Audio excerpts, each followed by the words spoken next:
Last class में system of particle में मैंने आपको कोलिजन सेंटर ऑफ मास के फ्रेम से सॉल्व करके दिखाया था। कुछ क्वेश्चन याद है? हाँ सर। Yes sir. अच्छा, Yes, फिर sir. मैंने आप लोगों को कहा था, आप लोगों ने किया नहीं होगा घर में। जस्ट मैं आपको ये दिखाता हूँ कि सेंटर ऑफ मास फ्रेम से चीजें कितनी आसान हो जाती है। फिर उसके बाद सॉल्व तो करेंगे प्रॉब्लम सॉल्विंग, बट आपका कॉन्फिडेंस बिल्डअप करने के लिए। तो याद करो कि हम लोगों ने हेड ऑन कोलिजन में वो फॉर्मूले सब डिराइव किए थे ना, बड़े बड़े। हाँ सर। हाँ sir. Before collision, after collision का एनर्जी कंजर्व करके, फिर मोमेंटम कंजर्व करके, ये सब करके, याद है? यस। अब देखो, अगर सेंटर ऑफ मास के फ्रेम से सोचोगे तो उतनी बड़ी चीज है ही नहीं, ओरली सॉल्व कर लोगे। वो उतना बड़ा फॉर्मूला आसानी से आ जाएगा। देखो कैसे, ये मान लो m1 u1 स्पीड से जा रहा है, m2 u2 स्पीड से जा रहा है। ठीक है, रिकॉर्डिंग ऑन किया था ना? तो ये ग्राउंड फ्रेम पर डायग्राम बनाया मैंने। ये u1 u2 ग्राउंड फ्रेम पर है। Yes sir. तो सेंटर ऑफ मास की वेलोसिटी होगी m1 u1 plus m2 u2 upon m1 plus m2, है ना? हाँ सर। अब इसी डायग्राम को अगर मैं सेंटर ऑफ मास के फ्रेम से बनाऊं तो एक सेकंड देखना।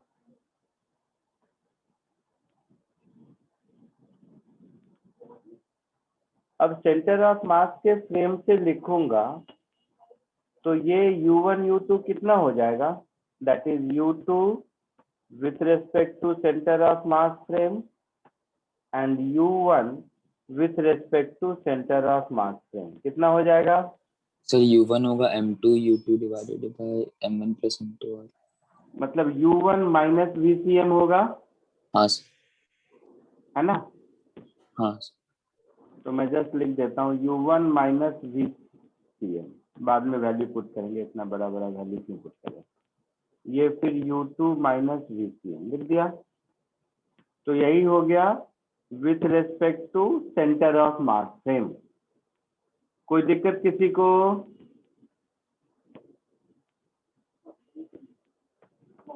यहां तक कोई दिक्कत किसी को? No sir. आवाज आ रही है बराबर ना? यस। हाँ, क्योंकि आप लोगों के रिकमेंडेशन से ही मैंने एक और दूसरा फाइबर का एक और लाइन ले रहा हूँ, तो नहीं आया तो बताना मुझे। अब पिछली क्लास में मैंने सिखाया था कि अगर एनर्जी कंजर्व रहना है और सेंटर ऑफ मास की वेलोसिटी भी नहीं चेंज करनी है ना? क्योंकि कहीं से कोई एक्सटर्नल फोर्स लग नहीं रहा है, हाँ या ना? Yes sir.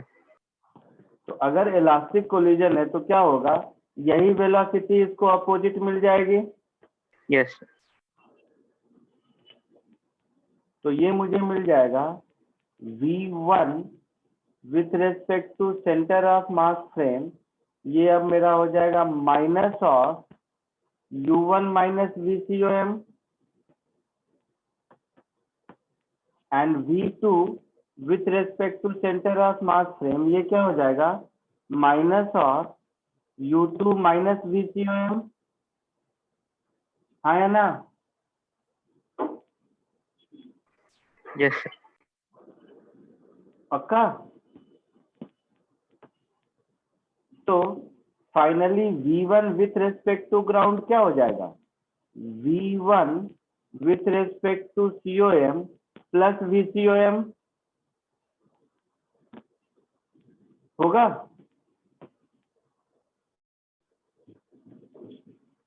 बोलिए सोच के।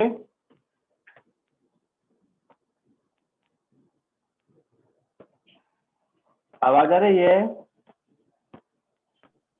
Yes sir. हाँ सर। Yes, sir. देखा कि velocity of one with respect to centre of mass में अगर हम velocity of centre of mass add कर दें तो वेलोसिटी ऑफ वन मिल जाएगा आफ्टर कोलिजन। Yes, sir. हाँ सर। हाँ सर।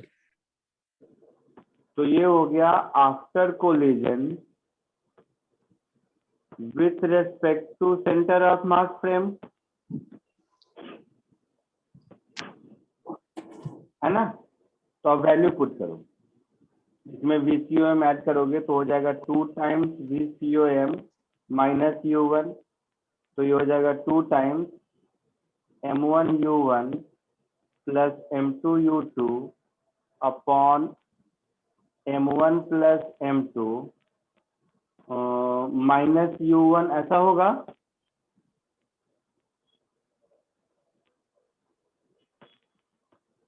बोलो। Yes, sir. Yes sir. तो ये एक्सप्रेशन क्या आ जाएगा, देखो तो।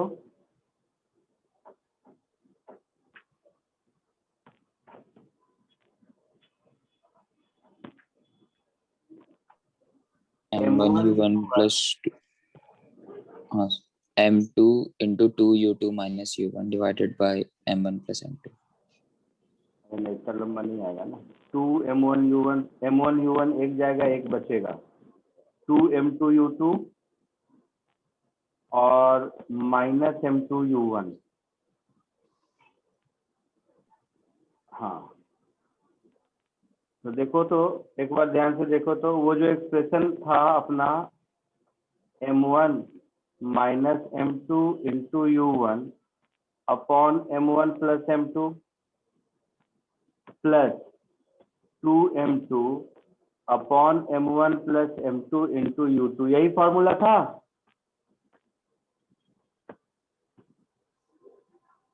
नोटबुक में सर्च करके देखिए, यही फॉर्मूला था V1 का। हाँ सर यही फॉर्म। Yes, sir. इसी तरह V2 भी निकाल सकते हैं। हाँ sir. V2 with respect to COM plus VCOM। तो यहाँ सिंबल है, इसके लिए इतना टाइम लग रहा है। अगर न्यूमेरिकल वैल्यू रहता तो फटाफट फटाफट निकलता चला जाएगा। Yes. समझ रहे हैं आप लोग। तो इसीलिए collision centre of mass frame से मैं जो पिछली बार आपको बताया था वो इसलिए कि ये एक एडिशनल एडवांटेज है अगर आपको आता है तो।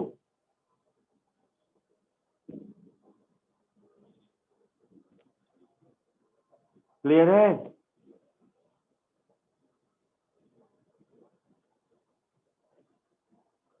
Yes.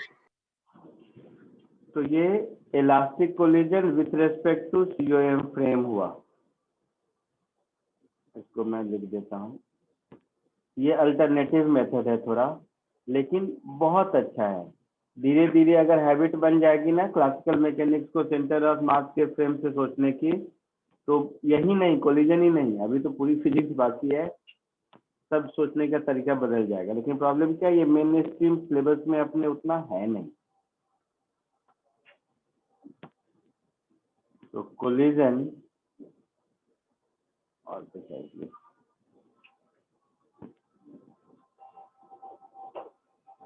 इलास्टिक कोलिजन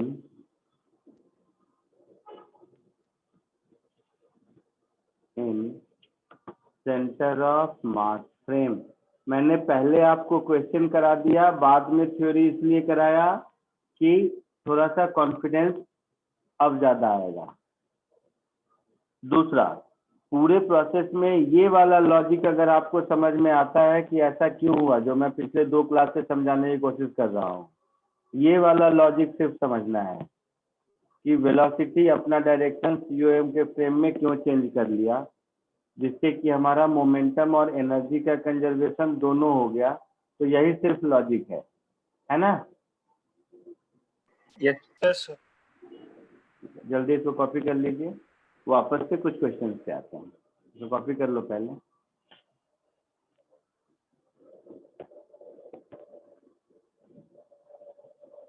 सर हमारे मॉड्यूल में वो सिस्टम ऑफ पार्टिकल्स का कोई आंसर की नहीं है। हाँ नहीं है, उसमें प्रिंटिंग मिस्टेक हो गया था। प्रिंट आप भेज सकते हो। अच्छा, हाँ सर आप भेज सकते हो। 2 मिनट सुनो, ओरिजिनल वाला मैं ढूंढा कि कहीं मिल जाए, बट वो इतना मिसमैच है, कौन चेक करेगा। बेटर ये होगा कि मेरे जितने असाइनमेंट्स हैं ना 7-8 कितने दिए हैं मैंने COM के 8 असाइनमेंट दिया सर। 8 और भी दे दूंगा अगर हो चाहिए होगा तो उतना कर लो, मोर देन सफिशिएंट है। बुकलेट से कहीं ज्यादा क्वेश्चन है, वो कर लो और ओके सर। ये कर लो। अब हाँ सर। आंसर की नहीं है, क्यों टाइम पर बर्बाद करोगे। सर बुकलेट में एक पॉइंट के बाद आंसर ऑलरेडी वहीं पे मार्क्ड है कुछ। हाँ, कुछ स्टार मार्क्ड होगा, मुझे याद है कुछ स्टार मार्क्ड होगा और कुछ के नहीं होंगे, तो वो किया जा सकता है, बट उतना टाइम अभी है नहीं मेरे पास कि मैं बैठ के वो आंसर चेक करूँ। उससे अच्छा ये जो मेरे असाइनमेंट्स है ना, बहुत सारे क्वेश्चंस अगर देखोगे तो कॉमन होंगे, हाँ सर वो काफी असाइनमेंट। बहुत रहते हैं। तो एक्चुअल में क्या है, ये बुकलेट सब तो मेरे असाइनमेंट से ढूंढ ढूंढ के आंसर की बना सकते हो, बट तुम्हें क्यों मेहनत करना, तुम मेरे असाइनमेंट करो, उसमें आंसर कीज हैं, सब सही है, उसको यूज करो। ठीक है। हाँ सर।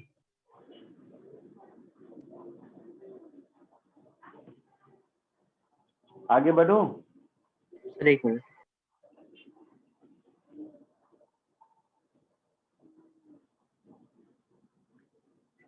अब मैं एक अनकन्वेंशनल क्वेश्चन दे रहा हूँ। क्वेश्चन यकीन मानो बहुत इजी है, लेकिन अनकन्वेंशनल है, तो मुझे सिर्फ देखना है कि सोच पाते हो कि नहीं, क्योंकि सोच लिए तो 1 लाइन 2 लाइन का ही क्वेश्चन है, बट देख के पढ़ के घबरा सकते हो, ये सब हो सकता है।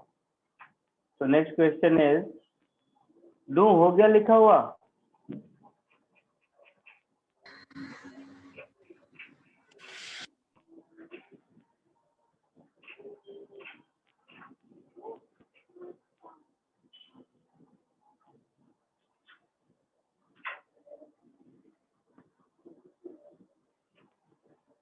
चलिए एक क्वेश्चन कीजिए, ये वाला दिख रहा है सबको? Yes sir. कैलकुलेशन या बाकी किसी पॉइंट ऑफ व्यू से ये इजी क्वेश्चन है, लेकिन हाँ थॉट प्रोवोकिंग है। मुझे सिर्फ ये चेक करना है आप लोगों में से किसका दिमाग चलता है।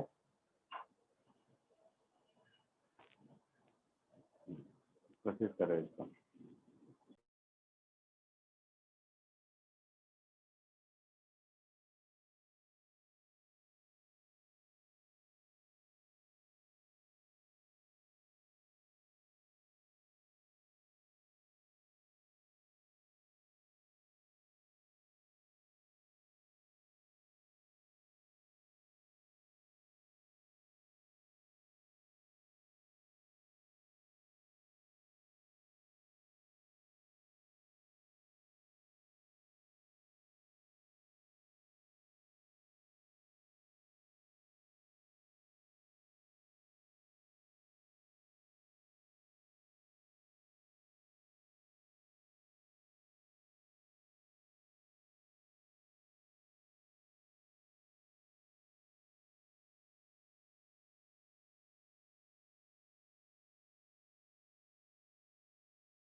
सर इसमें फाइंड आउट क्या करना है?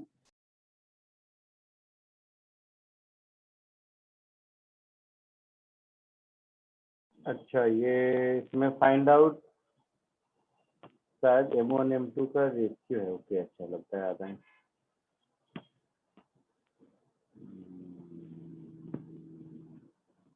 इसमें M1 M2 का रेशियो, M1 M2 मास नहीं दिया है ना? No sir. नहीं दिया। तो M1 अपॉन M2 ढूंढना है शायद। एक सेकंड में चेक कर लेता हूँ। हाँ, M1 अपॉन M2 ढूंढना है, और दूसरा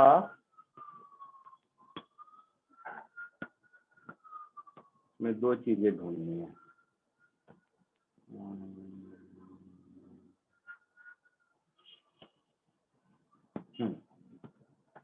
इसमें जो मुझे समझ आता है, find question A m1 upon m2, question B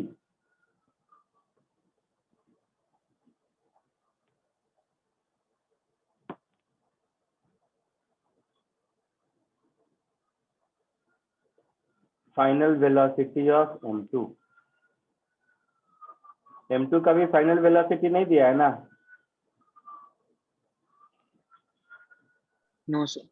हाँ, तो m1 अपॉन m2 ढूंढना है ए पार्ट में, और बी पार्ट में फाइनल वेलोसिटी ऑफ m2 ढूंढना है।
आया कुछ answer? Sir 2 minute. Sir 2 minute.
चलो इधर देखो, m1 की वेलोसिटी इस डायरेक्शन में 13 मीटर पर सेकेंड है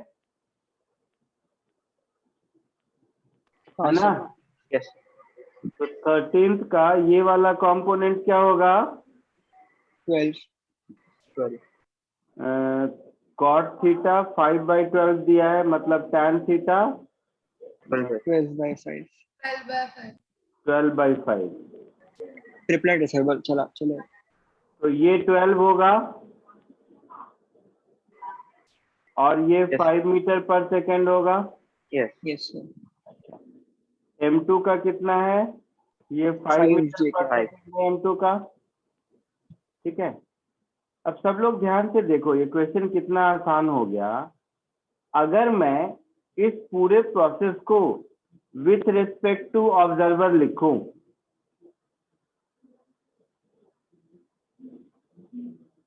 ध्यान से समझना सब। अगर मैं विथ रिस्पेक्ट टू ऑब्जर्वर देखूं तो देखो, ये भी 5, ये भी 5 0 हो जाएगा। और ऑब्जर्वर का भी 5 है ना? यस। इसका मतलब हो गया कि m2 रेस्ट में है और m1 12 मीटर पर सेकेंड से आकर इसको हिट कर रहा है। यही मतलब हुआ। हाँ सर। Yes sir. और कोलिजन कुछ लिख है, इलास्टिक नहीं, अच्छा लॉस है। तो 1/72 of initial value kinetic energy में लॉस है। तो अब ये क्वेश्चन आसान हो गया। सर मैंने सेकंड जब कोलिशन के बाद मैंने फ्रेम ऑफ रेफरेंस लिया, पहले मिस कर दिया। क्या हो गया? कोलिजन के बाद मैंने मान लिया इसकी वेलोसिटी v1 है, इसकी वेलोसिटी v2 है along x।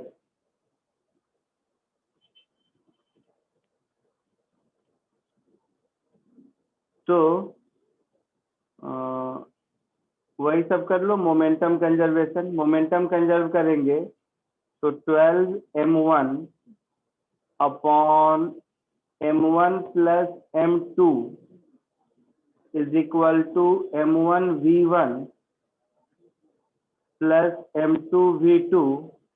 अच्छा, ये अपॉन क्यों किया सेंटर में? I mean,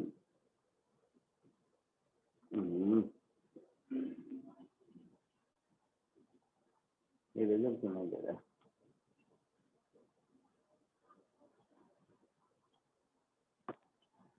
हाँ सॉफ्टवेयर है।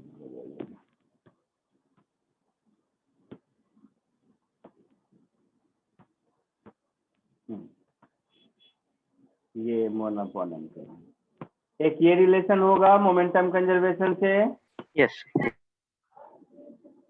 अच्छा, सो दूसरा दिया हुआ है। हाँ बोल बेटा। सर लेकिन विद रिस्पेक्ट टू ऑब्जर्वर तो v1 भी 0 हो जाएगा ना, क्योंकि v1 भी 5 ही है। After collision. कहाँ V1 12 है ना? सो आप आफ्टर कोलिजन लिख रहे हो ना अभी तो हाँ क्वेश्चन में दिया हुआ है कि 5 है। अच्छा, क्वेश्चन में दिया हुआ है 5 है। Sir with respect to observer दिया है अलोंग वाई ऑब्जर्वर है वो। तो 10 मीटर पर सेकंड हो जाएगा ना। एक सेकंड मुझे देखने दीजिए। An observer you find that final velocity of m1 is 5 meter per second along y axis, मतलब उसका ये वाला कंपोनेंट v1 0 हो जाएगा। Yes sir. Yes sir. बिल्कुल सही। हाँ, तो यहां से मुझे मिल गया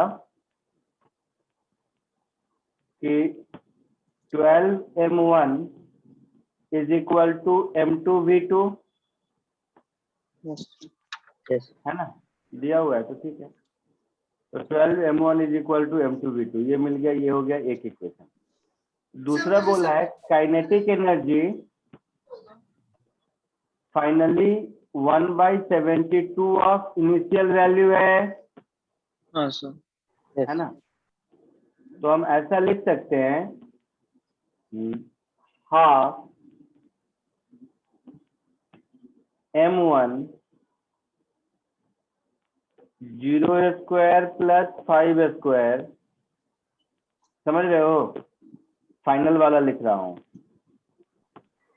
प्लस हाफ, ये एक्सप्रेशन समझना है, plus half m2 5 square plus v2 square, this is 1/72 of initial kinetic energy,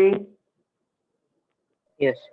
that is half m1 13 का स्क्वायर, 13 ही था ना, देख लेना। सर लॉस बोला है, फाइनल नहीं बोला, लॉस एंड काइनेटिक एनर्जी। हाँ सर फ्रैक्शनल, क्योंकि इलास्टिक कोलिजन ही था ये। सुन 2 मिनट। लॉस है 1/72 ऑफ इनिशियल वैल्यू, हाँ सर। है ना? तो लॉस 1/72 है, मतलब फाइनल 71/72 ऑफ इनिशियल वैल्यू होगा। हाँ Yes. ऐसे लिख दो, ठीक है? अब ये एक्सप्रेशन सही लग रहा है या कोई डाउट है किसी को?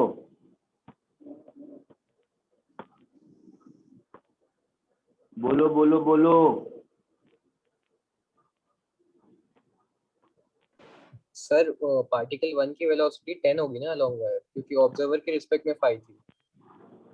यस सर, वही प्रॉब्लम है। क्या है देखने दीजिए मुझे, ये छोटे स्क्रीन का प्रॉब्लम है। क्या है? Observer moving parallel to y axis, positive y axis observe collision, this collision, he find that final velocity of m1 is, अच्छा he find that मतलब ऑब्जर्वर फाइंड करता है ना। ओके ओके ओके,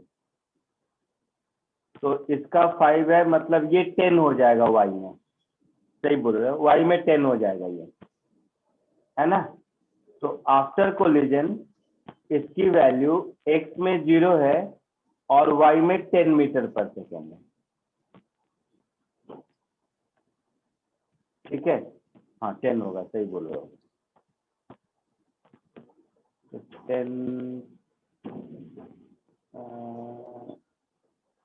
अच्छा, तो ये जो 5 लिखा है मैंने यहाँ पे 10 होगा, 10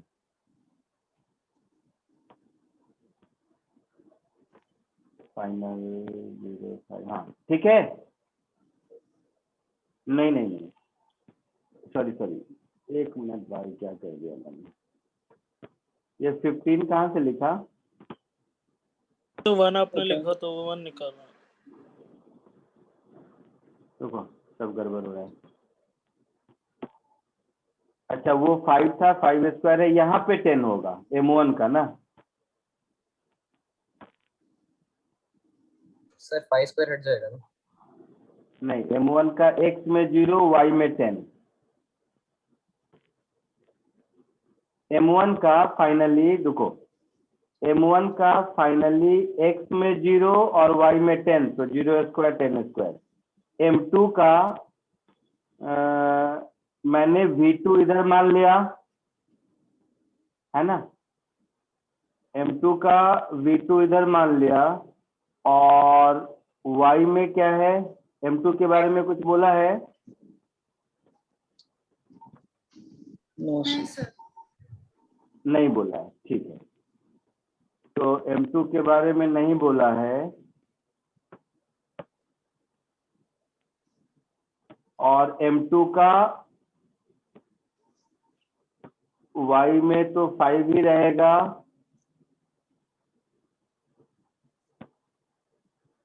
और X में V2 हो गया, ऐसा मैंने मान लिया। हाँ ठीक है, क्योंकि देखो ना यहाँ पे क्या हो रहा है, यहाँ पे कोलिजन तो इसका X में ही हो रहा है ना, तो जो भी चेंज होगा Y में X में ही होगा M2 का। Yes sir. M2 में जो भी चेंज होना है वो X में ही होगा ना, नहीं समझे? देखो Y में तीनों की वेलोसिटी 5 5 5 है, दैट इज M1 की, M2 की और ऑब्जर्वर की, ठीक है। Yes, sir. ये M1 की वेलोसिटी X में 0 हो गई, क्वेश्चन में लिखा है। Yes, sir. Y में 10 हो गई, क्वेश्चन में लिखा है, Yes, sir. है ना। M2 की वेलोसिटी X में 0 है, क्योंकि Y में जा रहा था इनिशियली, तो X में 0 है, और Y में इसकी वेलोसिटी फाइनली मान लो मैंने 0 ले ली। एक मिनट, मैंने 0 क्यों ली, इसका भी लॉजिक होना चाहिए ना। सर इनिशियली 5 था ना किसका? M2 का ना। M1 का। Yes sir. M2 का इनिशियली 5 था, तो देखो ना M2 इनिशियली 5 तो मैंने लिखा ही है यहाँ पर। M1 इनिशियली 13 भी लिखा है।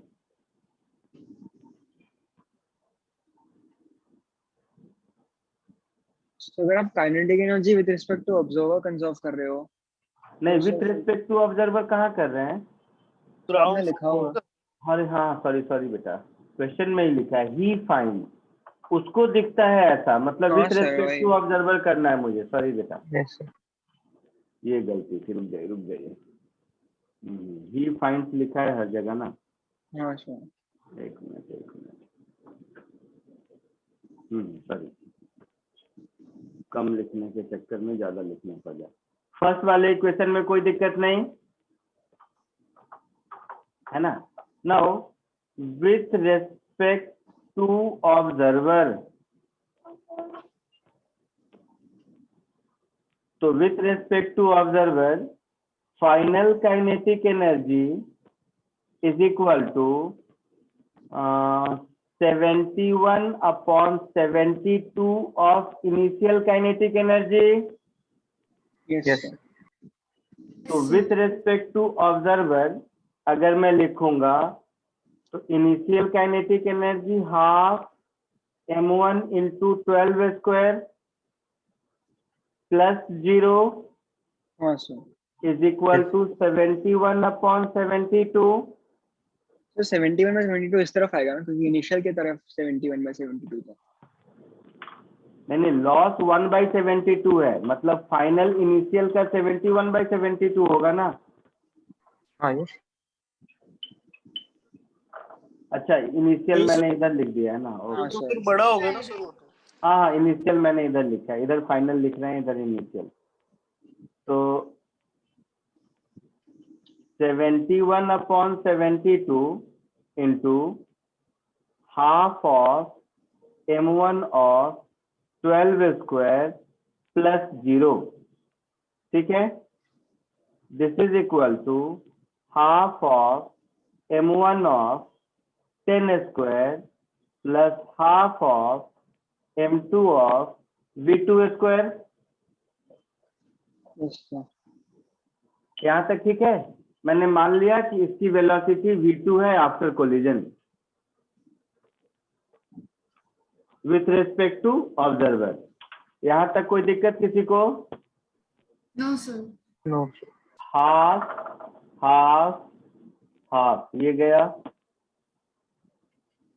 और मुझे m1 बाई m2 चाहिए, तो बेहतर होगा कि m2 से हम हर जगह डिवाइड कर दें। तो यहाँ पर m1 by m2 into 100 plus v2 square is equal to 71 by 72 into m1 by m2 into 144 हो गया Yes. ऐसा।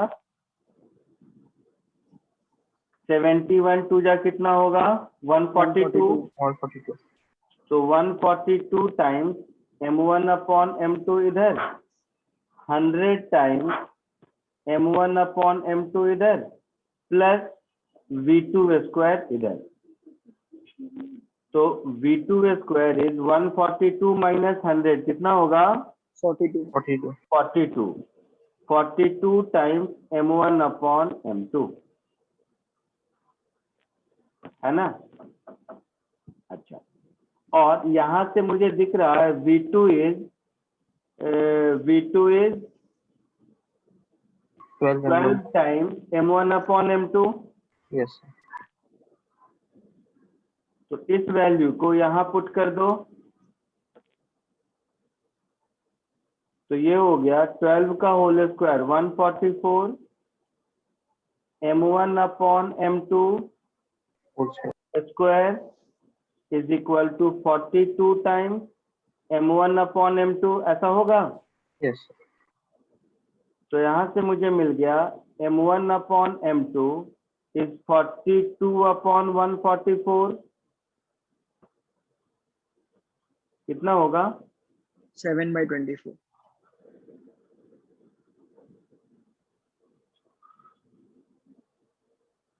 नहीं, हाँ 7 अपॉन 24, लेकिन मुझे याद है आंसर 9 अपॉन 13 है दिया है। एक मिनट देखने दो मुझे, क्वेश्चन नंबर 32 का आंसर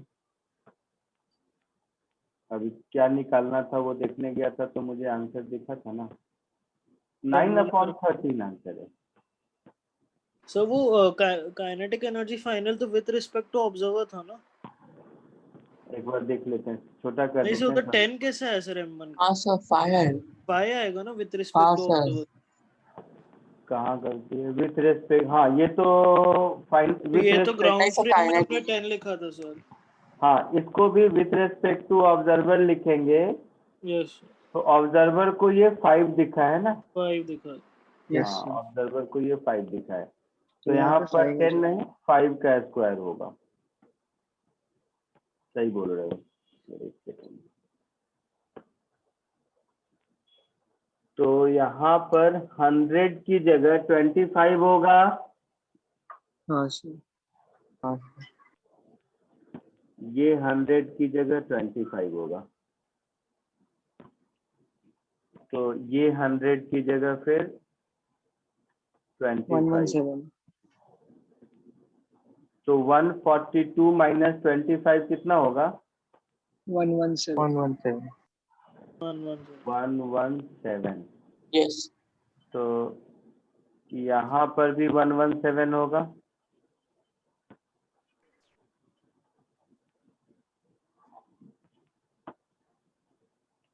देखो तो क्या आंसर आता है 13 by 60.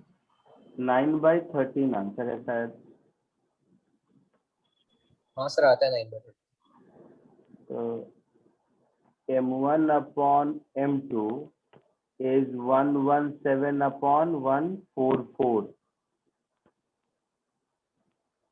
Sir approximately 9/13। नहीं अप्रोक्सीमेटली नहीं, एग्जैक्टली आएगा, कुछ मिस्टेक किया हाँ सर होगा। 9/13 तो नहीं हो रहा है। 9 by 169 होना चाहिए था 9 by हाँ 13 सर के. हाँ सर। 169.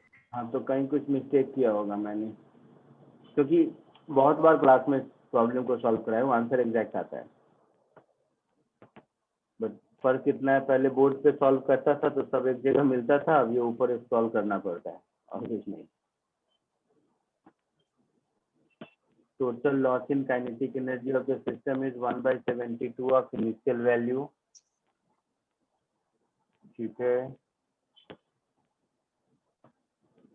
12 कहाँ से है, 12 m1 m2, ठीक है, ये v1 0 m1 5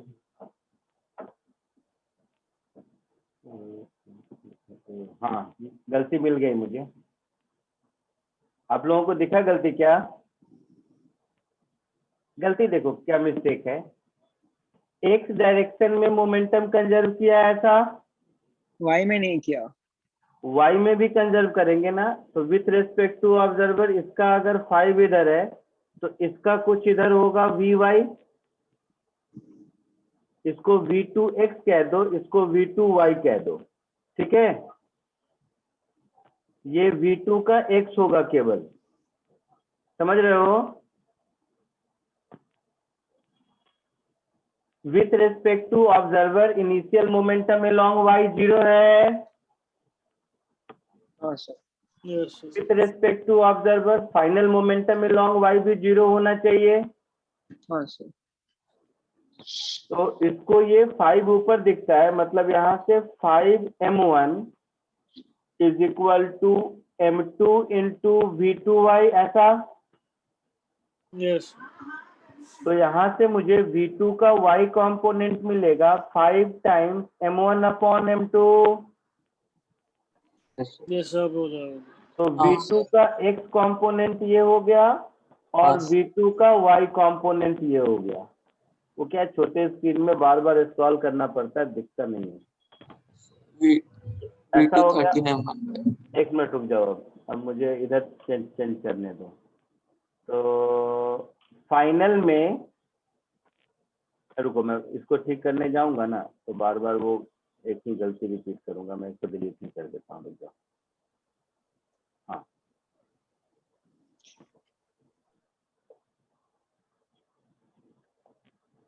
final kinetic energy में डायग्राम ऊपर करूँ थोड़ा। फाइनल में मैं ऐसा लिखूंगा, half m1 into 5 square plus half m2 into v2 के x कंपोनेंट का स्क्वायर प्लस v2 के y कंपोनेंट का स्क्वायर। एक बार जरा देखते रहना सब लोग, कहीं कुछ मिस्टेक हो तो बताना। 71/72 half m1 into 12 square plus 0, ठीक है। अब शायद कोई मिस्टेक नहीं होना चाहिए। यहीं पर v1x और v2xy की वैल्यू पुट कर दो। तो v2x 12 टाइम्स और ये 5 टाइम्स। तो मैं यहीं पर लिख देता हूँ,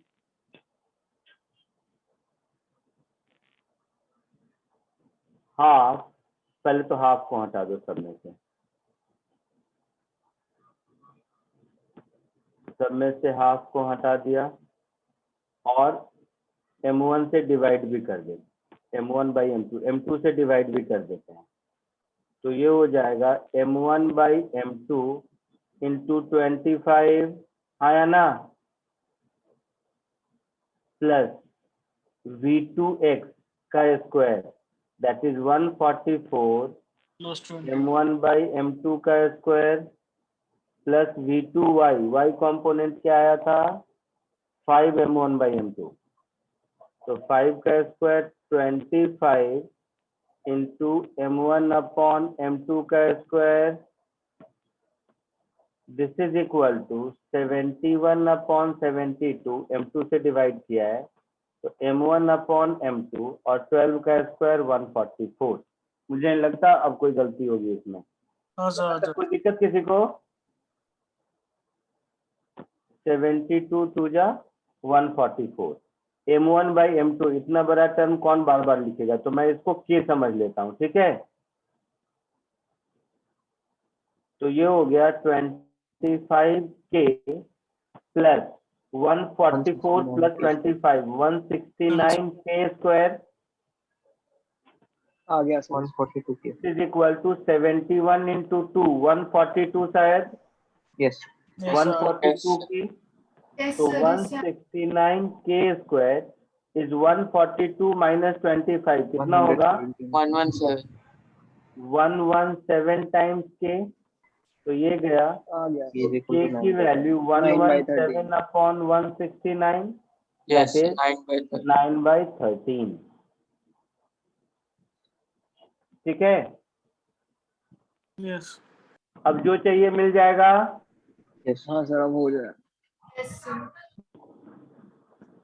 तो जैसे पिछले क्लास में मोस्टली क्वेश्चन किया था कि सेंटर ऑफ मास के फ्रेम में कन्वर्ट करके, उसी तरह ये क्वेश्चन देने के पीछे लॉजिक ये है कि कभी कभी क्वेश्चन को जब किसी, जैसे इस क्वेश्चन में तो डायरेक्टली हिंट दिया हुआ है ना कि ऑब्जर्वर है, कहीं ऑब्जर्वर नहीं भी रह सकता है, हाँ तो सर। किसी एक को के फ्रेम में कन्वर्ट करने से हो सकता है क्वेश्चन इजी हो जाए।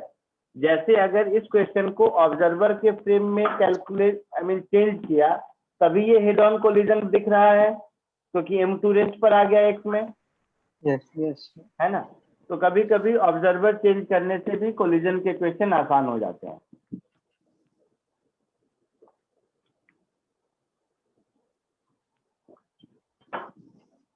आगे बढ़ूं, आगे बढ़ूं या कॉपी कर रहे हो अभी? हो गया Correct. सर।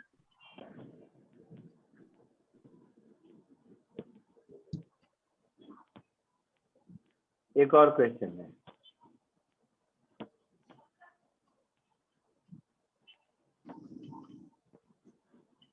ये एक मिनट रुको, ये वाला दूं क्या? नहीं, पहले यही कर लो।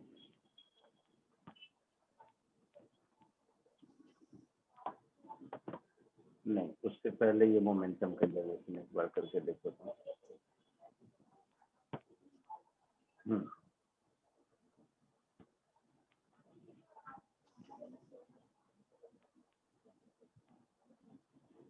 नेक्स्ट ये वाला क्वेश्चन देखो।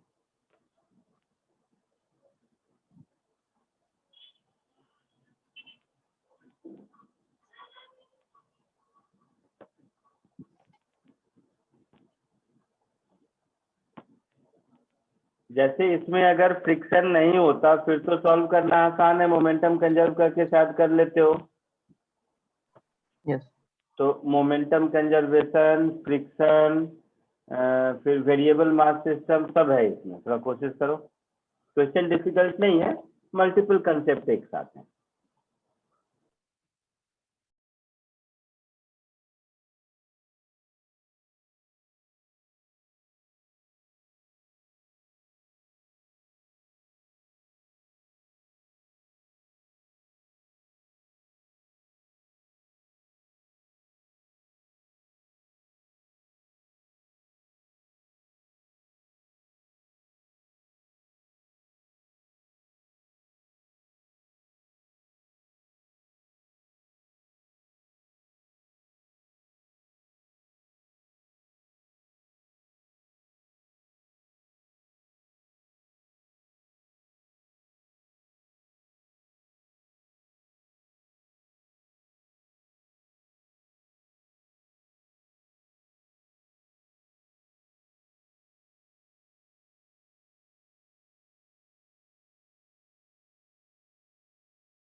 हुआ? हाँ सर। क्या आंसर आया बोलिए? सर चार्ट में भेजा, बहुत लंबा है। अच्छा भेजा क्या? You lambda cos theta log ऐसा वैसा, ठीक है, मैं आंसर पेस्ट कर देता हूँ, वहाँ से आप चेक कर लीजिएगा।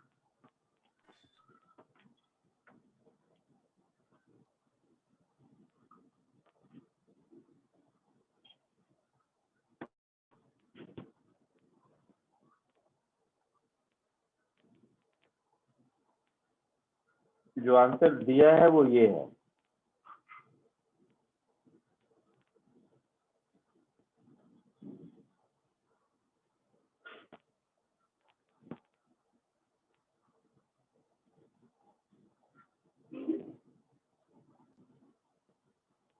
हाँ सर ये है। यही आया? सर एक गलती थी, वो मैंने अभी समझ गया कहाँ गलती हुई थी। साइन थीटा का टर्म नहीं लिखा था मैंने, अब वो समझ गया। बाकी लोग देखो, बहुत ही अच्छा क्वेश्चन है ये वेरिएबल मास सिस्टम समझने के लिए। सब लोग ध्यान से देखो, जिसका हो गया वो भी, जिसका नहीं हुआ वो भी। अगर मैं इसका फ्री बॉडी डायग्राम ड्रॉ करूं तो इसका वेट mg नीचे लगेगा, लगेगा? यस ग्राउंड का नॉर्मल ऊपर लगेगा, Yes. और जिस चीज के लिए मैंने दिया था इस क्वेश्चन को वो देखो, यहाँ पर जो बाहर निकल रहा है मास, यहाँ पर जो बाहर निकल रहा है मास, उसकी इधर रिलेटिव वेलोसिटी है u cos थीटा, और इसकी इधर रिलेटिव वेलोसिटी है u sin theta. Yes. u sin theta की वजह से थ्रस्ट इधर लगेगा नीचे, और u cos थीटा की वजह से थ्रस्ट इधर लगेगा, लगेगा? Yes, sir. तो ये हो गया थ्रस्ट का, समझो तो x कंपोनेंट, और ये हो गया थ्रस्ट का y कंपोनेंट। थ्रस्ट लगने की वजह से ये पीछे जाएगा, Yes, sir. तो फ्रिक्शन फोर्स आगे लगेगा,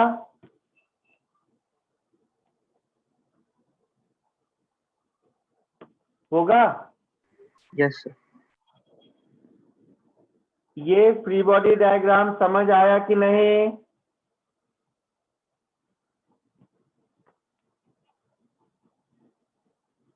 समझा सर। अब मुझे ये x और y के थ्रस्ट की वैल्यू बताइए। x में जो थ्रस्ट है उसको मैं क्या लिखूं, और y में जो थ्रस्ट है उसको मैं क्या लिखूं?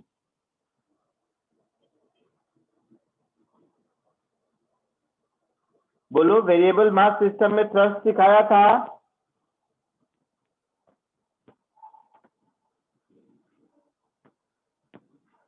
बोल भाई। हाँ सर। नहीं बोल रहे हो, आवाज आ रही है? हाँ सर। Yes, sir. तो थ्रस्ट कितना होगा x और y में? y में थ्रस्ट होगा lambda into you sine theta, lambda dm by dt है, और x में थ्रस्ट होगा lambda into you cos theta.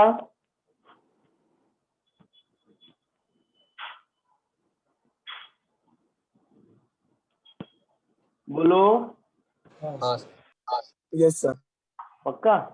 अब इसका मुझे क्या निकालना, देखो तो मैं देखा ना, वेलोसिटी ऑफ, ठीक है, तो मुझे वेलोसिटी निकालनी है, तो ये कहाँ जाएगा पीछे, तो मैं ऐसा लिख सकता हूँ, देखिएगा ध्यान से, lambda u cos theta minus friction is equal to mass into acceleration m into dv by dt। Yes, sir. अच्छा, so lambda u cos theta minus friction is mu times n, this is equal to m into dv by dt। लिख सकते हैं। Yes. तो lambda u cos theta minus mu, N को हम लिख सकते हैं mg plus lambda u sine theta. Yes. तो mg plus lambda u sine theta, this is equal to m into dv by dt,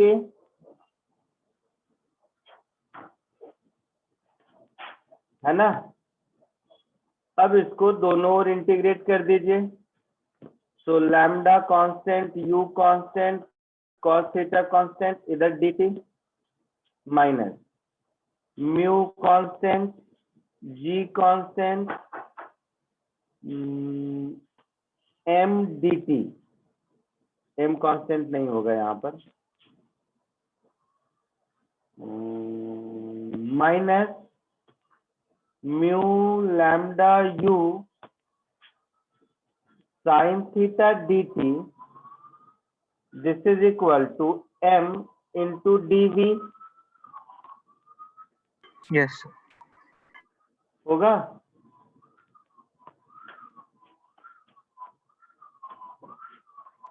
क्या निकालना था मुझे? u as a function of time.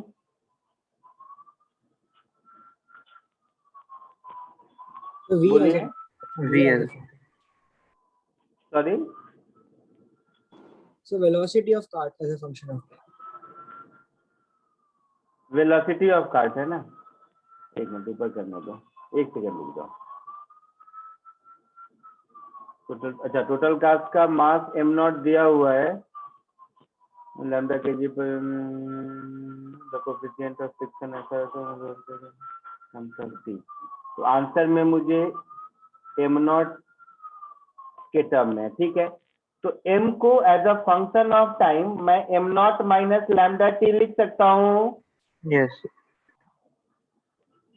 m तो इंस्टेंटेनियस मास है ना, Yes, sir. तो m is m not minus lambda into t. Yes.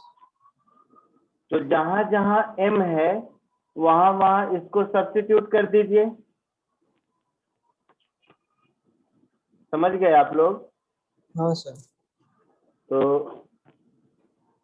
आगे करोगे या मैं करूं? मैं 2 करूंगा मिनट। तो मेरा कैलकुलेशन थोड़ा सा, ये कैलकुलेशन नहीं, ये सब सब्स्टिट्यूशन वर्क में कर देता हूँ। ऐसे म्यू जी, m की जगह लिख दिया मैंने m not minus lambda T D T. इधर तो मुझे कुछ करना नहीं है, तो mu lambda u sine theta D T, और यहाँ m को मुझे फिर लिखना पड़ेगा, कहाँ चला गया, m not minus lambda T into d v, ऐसा। Yes. तो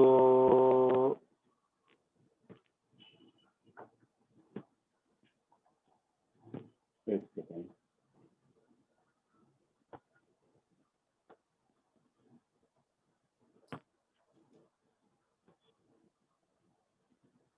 कुछ नहीं, सब्स्टिट्यूशन है और कुछ नहीं। मुझे यहाँ v भी है और t भी है।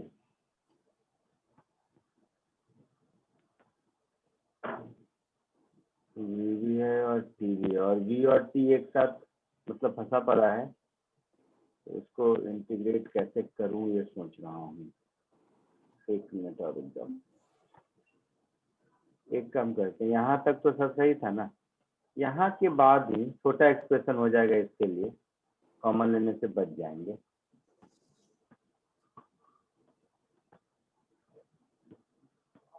मुझे आंसर m नॉट और t के टर्म में देना है, तो मैं यहीं से क्या करता हूँ, m वाले टर्म को एक साथ कर लेता हूँ। जैसे देखिए, ये लैम्डा यू कॉस थीटा यहाँ है, minus mu times lambda u sine theta इधर है, इज इक्वल टू m यहाँ है, m कॉमन ले लेंगे तो इधर हो जाएगा dv by dt plus mu G. एक बार देखना तो, राइट लेफ्ट लेने में कहीं गलती तो नहीं की मैंने? नहीं सर, सही है। सही है। अब मैं m को मुझे लिखना है, m को लिखना है मुझे m0 माइनस लैम्डा टी ना। हाँ आ गया, तो यहाँ से देख गया। m को मुझे ऐसा लिखना है, तो ये यहाँ सब्स्टिट्यूट कर दीजिए। तो क्या होगा इससे आपका lambda u constant cos theta minus mu sine theta is equal to m0 minus lambda T, यहाँ dv by dt plus m0 minus lambda T into mu G. ऐसा होगा? यहाँ तक ठीक है? यहाँ तक देखो, कोई गलती हुई क्या? नहीं सर। No sir. नहीं। तो यहाँ तक कोई गलती नहीं है। तो अब देखो कि इसमें को वेरिएबल सेपरेबल करना है कि t का टर्म dt के साथ आ जाए। तो m0 माइनस म्यू टी से मैं दोनों ओर डिवाइड कर दिया। तो देखिए कैसे हो गया, ये ऐसा हो गया, lambda mu cos theta, mu नहीं यू है ये, यू है सर। हाँ हाँ, ये कुछ नहीं, कैलकुलेशन है, देख लेना। Cos theta minus mu sine theta, ठीक है।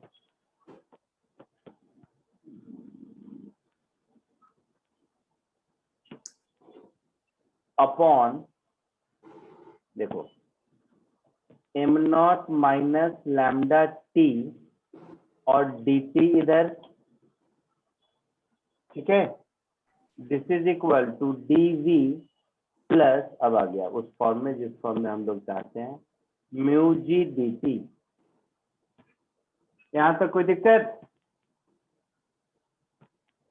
कुछ नहीं, m0 माइनस लैम्डा टी से दोनों ओर हमने डिवाइड कर दिया है, और ये जो dt डिनोमिनेटर में है उसको क्रॉस मल्टीप्लाई कर दिया है। बोलिए। नो सर, सही। अब इसको इंटीग्रेट कर दीजिए। तो t इज इक्वल टू 0 पर वेलोसिटी वॉज 0, और t इज इक्वल टू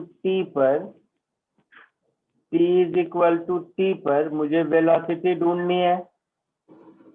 तो इस एक्सप्रेशन में देखोगे तो lambda u cos theta minus mu sine theta, ये सब तो कांस्टेंट है, डिवाइडेड बाय माइनस लैम्डा, और ये हो जाएगा ln of m0 minus lambda t, lower limit 0 upper limit t। ऐसा होगा इधर। This is equal to v plus mu g t. आया समझ में? ये लैम्डा कैंसिल, ठीक है। Yes t upper limit minus lower limit करोगे तो log 1 से ज्यादा हो तो ये नेगेटिव बाहर आ जाएगा। तो जो मुझे दिख रहा है ऐसा, u cos theta minus mu sine theta ln of m0 upon m0 minus lambda t is equal to v plus mu g t. देखिए तो फाइनली आंसर आया क्या? एक एक स्टेप इसलिए लिख रहा हूँ कि कहीं कुछ एक एक साइन या लैंग्वेज कुछ इधर उधर हो तो आप चेक कर पाए। सर वो नेगेटिव साइन कैसे एडजस्ट किया?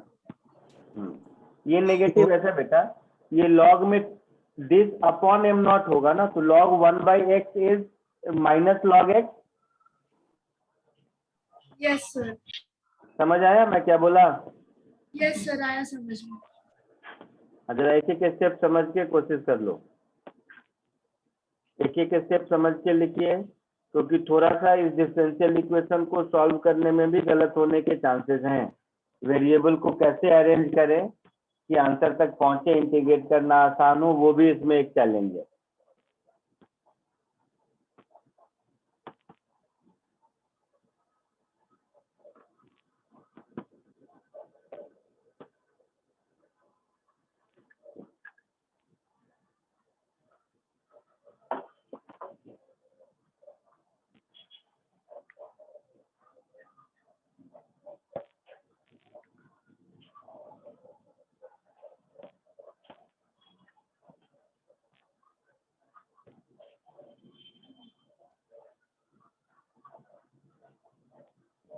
हो गया, आगे बढ़ो।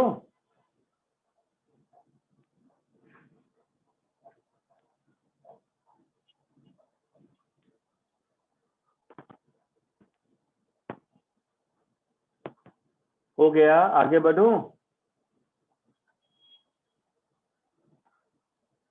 आवाज आ रही है? Yes sir. मतलब लिख लेना तो बोल देना, मेरे कहने का ये मतलब है। जब हो जाए तो बोलना, आगे बढ़ेंगे।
लिख लिए, आगे बढ़ो।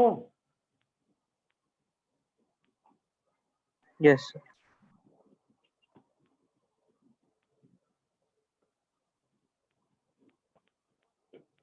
एक और अच्छा क्वेश्चन करो जिसमें कि सर्कुलर मोशन और सिस्टम ऑफ पार्टिकल दोनों चैप्टर के कॉन्सेप्ट मिलते हैं,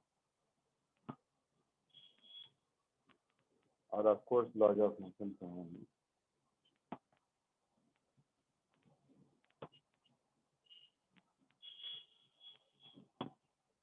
दिख रहा है सबको?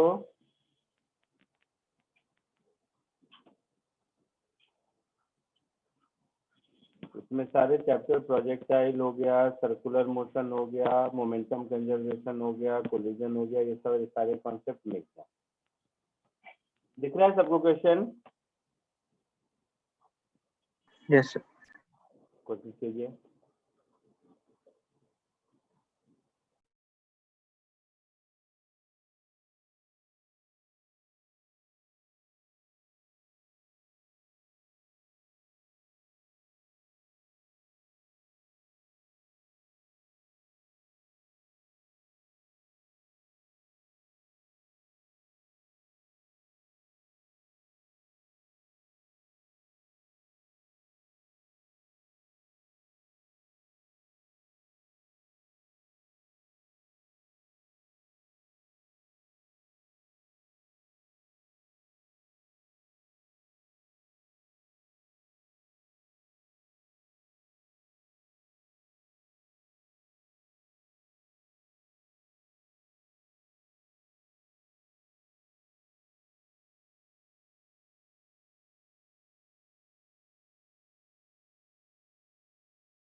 आया कुछ?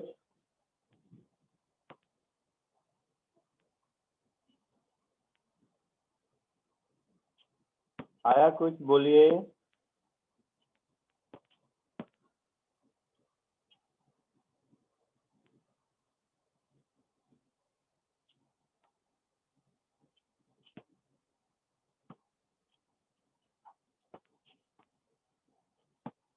सर भेजा।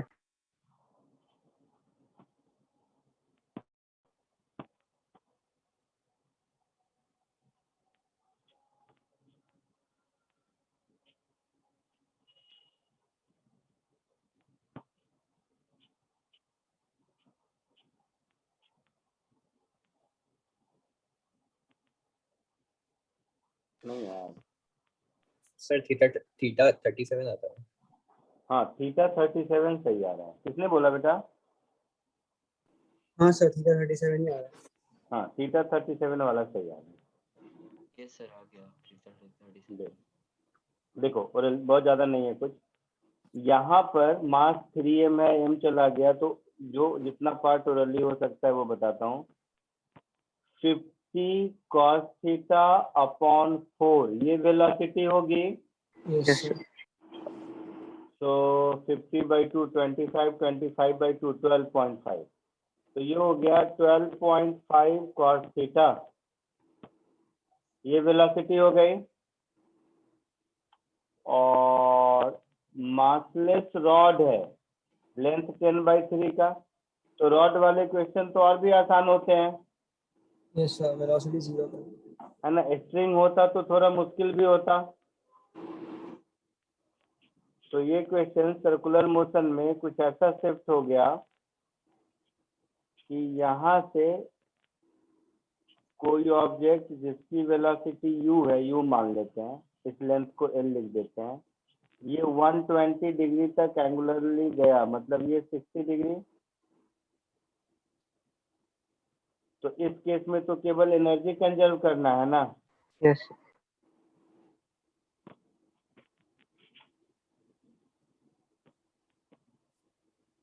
इसमें तो केवल एनर्जी कंजर्व करना है। तो half mu² is equal to mg/l plus l cos 60। Yes sir.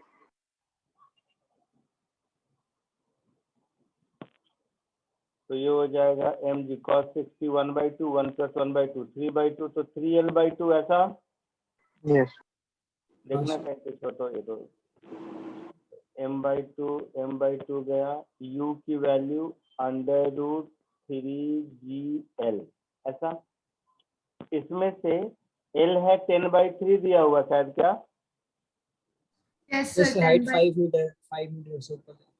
l 10/3 है, तो l अगर 10/3 है तो ये u 10 मीटर पर सेकेंड हो गया। Yes sir. और ये u है कितना, तो ऊपर देखा था 12.5 cos थीटा है हाँ सर है ना। Yes sir. तो 12.5 cos theta is 10. So cos theta is 100/125. That 4 is 4/5. तो थीटा 37 डिग्री। सिंपल क्वेश्चन है ये तो। सर पहले उसमें टेंशन जीरो होगी ना, वेलोसिटी तो होगी उसके पास फाइनल में कुछ। अरे What? रॉड में कहाँ टेंशन होता है बेटा, स्प्रिंग नहीं है, हाँ सर हाँ सॉरी। है ना। बी पार्ट भी हो जाएगा, बताने की जरूरत नहीं है। हाँ सर 120/45। या बताऊं, बोलो। सर एंगल आ गया ना बेटा, तो हो जाएगा। हाँ, तो बी पार्ट में वर्टिकल और हॉरिजेंटल कंपोनेंट, तो हॉरिजेंटल कंपोनेंट हो जाएगा range/2 plus r cos 30 degree. Sir initially पूछा है। Question of the box with respect two point. अच्छा, इनिशियल तो कुछ है ही नहीं। r/2, h yes sir range और हाइट का फॉर्मूला लगाना है और कुछ नहीं, है ना? Yes, sir. बोलिए, हाँ सर। आगे बढ़े। एक और क्वेश्चन करो, एक और क्वेश्चन करो। इसमें कैलकुलेशन नहीं है, छोटा है।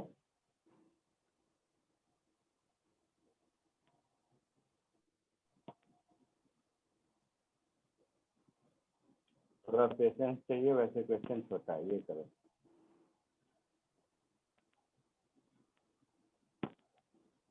दिख रहा है? देख तो रहा Yes, है। sir. कोशिश कीजिए।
आया कुछ?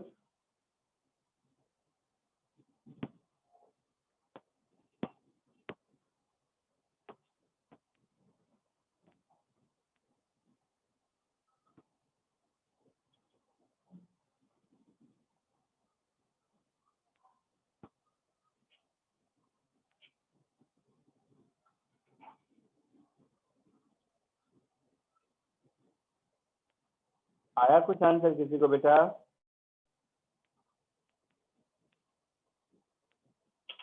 आवाज आ रही है? Yes sir. Yes sir. एकदम सिंपल है, ज्योमेट्री है ये, डर गए तुम लोग। एक लाइन भी मतलब बहुत ज्यादा लिखने की जरूरत नहीं है, ज्योमेट्री है ये सिर्फ। सर अल्फा एंड बीटा तो आ गए, 45 आएंगे। कुछ बोल रहे हो क्या? आवाज नहीं आई मुझे। सर अल्फा एंड बीटा तो आ जाएंगे, 48, 45 एंड 45। तुम्हारी आवाज नहीं आ रही, थोड़ा जोर से बोलो, कुछ तो हल्का हल्का सा सुनाई दे रहा है।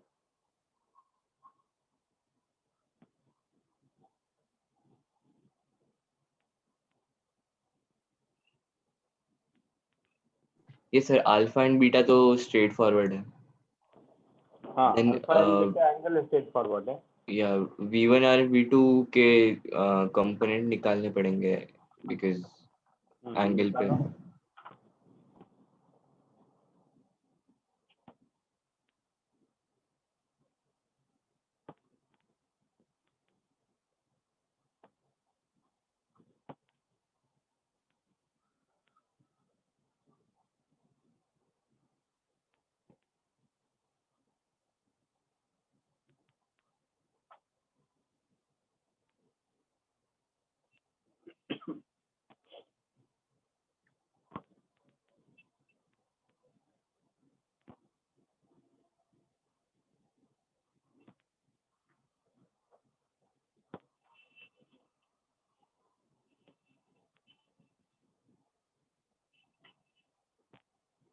अल्फा बीटा क्या आया?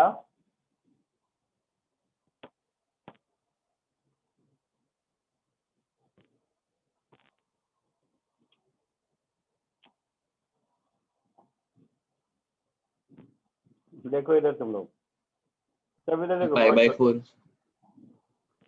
अरे नहीं, इधर वैल्यू थोड़ी ना आएगा सर नहीं, कांस्टेंट थोड़ी आएगा, कोई उसके constant फॉर्म थोड़ी पे ना आएगा। देख इधर सर, तुम लोगों ने ध्यान नहीं दिया लगता है। डायग्राम को बड़ा करता हूँ, देखो सब देखो इधर, जितना मैं कह रहा हूँ ध्यान से सुनो। बिफोर कोलिजन V1 का कंपोनेंट V0 इधर है,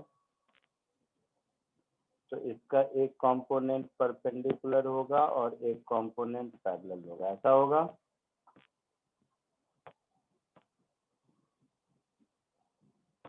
होगा? यस तो बिफोर कोलिजन ये मेरा होगा V0 cos alpha, yes sir. Yes और ये होगा V0 sin alpha yes before collision. ठीक है? आफ्टर कोलिजन भी along द प्लेन वाला कंपोनेंट चेंज नहीं होना चाहिए। Yes sir. बात समझ आ रही है मैं क्या कह रहा हूँ? यस along द प्लेन वाला कंपोनेंट चेंज नहीं होना चाहिए। नहीं होना चाहिए। तो ये अगर आफ्टर कोलिजन V1 है तो ये एंगल भी अल्फा होगा। तो यहाँ से हम एक इक्वेशन लिख सकते हैं कि V1 cos alpha is V0 sin alpha. Yes sir. हाँ या ना? Yes sir. सोच के बताओ। हाँ सर, लिख सकते हैं। लिख सकते हैं। और साथ ही साथ इसको जो वापस मिलेगी वेलोसिटी कोलिजन के बाद y डायरेक्शन में, ये वाला कंपोनेंट मेरा E V1 times V not cos alpha होना चाहिए। Yes, sir. यस सर मतलब V1 का sine alpha component is E times V not cos alpha. Yes, sir. So V1 का sine alpha component is E times V not cos alpha. इन दोनों equation में किसी को कोई डाउट है? नो सर क्लियर है। क्लियर है। तो ये अगर क्लियर है तो दोनों को डिवाइड कर दो। दोनों को डिवाइड कर दोगे तो 1/e tan alpha this is equal to cot alpha.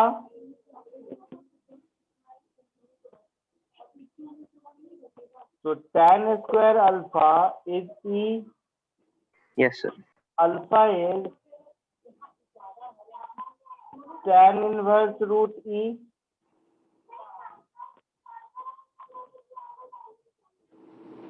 Yes, sir. आया समझ में?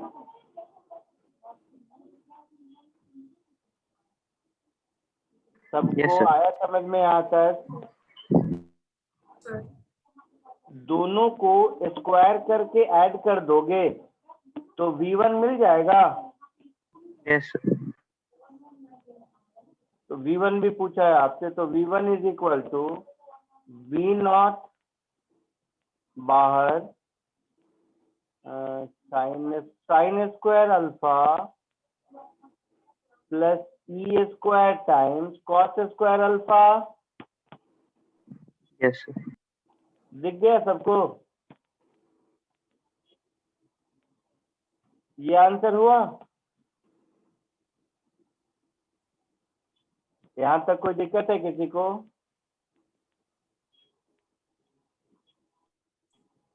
यहाँ नहीं, तक sir. कोई दिक्कत है किसी को? तो सेम No, कहानी अब फ्री बॉडी डायग्राम यहाँ ड्रॉ करो।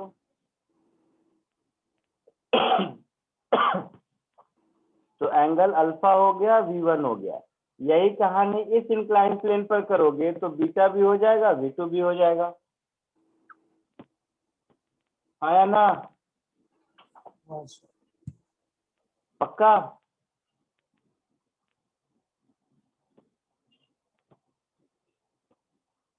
बोलो। Yes, sir. ठीक है, कुछ नहीं, V2 में यहाँ जो अल्फा वाला टर्म है उसकी जगह बीटा आ जाएगा और beta tan inverse root E की जगह शायद tan इनवर्स 1/रूट ही आ जाएगा। नहीं, वो भी इतना ही आएगा, सेम आएगा। क्योंकि प्रॉब्लम क्या, इस डायग्राम को सीधा कर दो तो ये तो यही वाला है ना, हॉरिजॉन्टल से बीटा बना रहा है, इधर से। आई बात समझ में? हाँ, yes, sir. तो बीटा भी आएगा tan इनवर्स रूट E और Sir, V1 की वैल्यू और V2 की वैल्यू आ जाएगी यहाँ पर जो V0 के टर्म में था वो V1 के टर्म में होगा। हाँ सर इतना ही कर लो। समझ रहे हैं?